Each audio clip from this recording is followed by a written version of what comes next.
All right, this is me. Great. So I'm just gonna take you all through the volunteer well information form. Now that's the first form that you're gonna get when you sign up for the program, as Jose was just telling you about the one you do when you do get your measurement. So I wanted to dive a little deeper into this one just because there's a few things that's worth um, specifying a little more. And there are a few questions here, and I want to take just a few minutes to explain further. A note here as well, as we've written a well completion report as an option. Sometimes folks still have those records on them. It's that would have a lot of this information, not necessarily required. Just know this is where it would be housed if you have it still.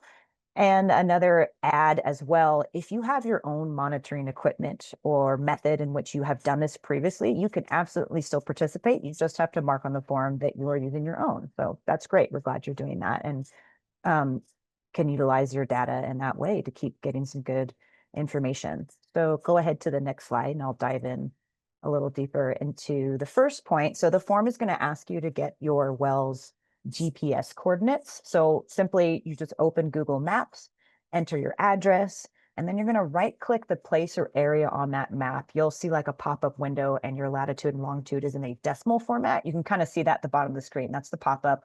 Lat and long is in the bottom in the blue. If your well location is different from your property address, you can enter that address itself, or if you have it or right click roughly where it is on Google Maps as well, you can navigate within the pane there. To copy those coordinates automatically, just left click on the latitude and longitude and copy. And then in your form, you just want to be sure to first list the latitude, then the longitude. Go ahead to the next slide. The next question in the form that it's used a little further explaining is the height of the top of your well above the surrounding ground surface, basically in feet. So this can be approximate, but we are simply asking how high the well extends above the ground. 2 to 3 feet is pretty common.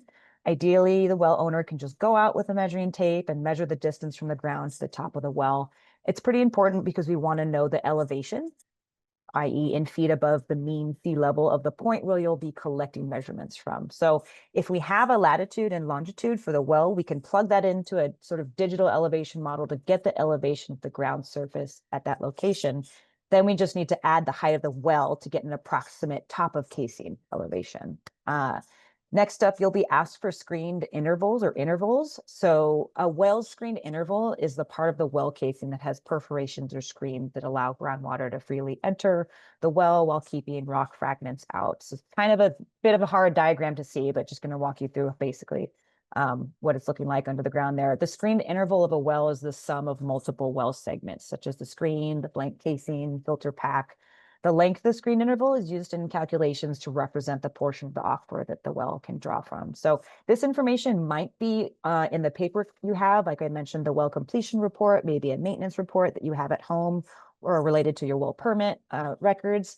It's pretty valuable information, though we're aware that many well owners don't know this or can't find this. So if you've done your best to dig up that information, just write unknown. We don't want you to feel like you still can't participate, but just know that we can still try and work with you to get you through this program. So if any of that didn't make sense or you need further information, all of us are here to pick up the call and we can walk you through any part of this form.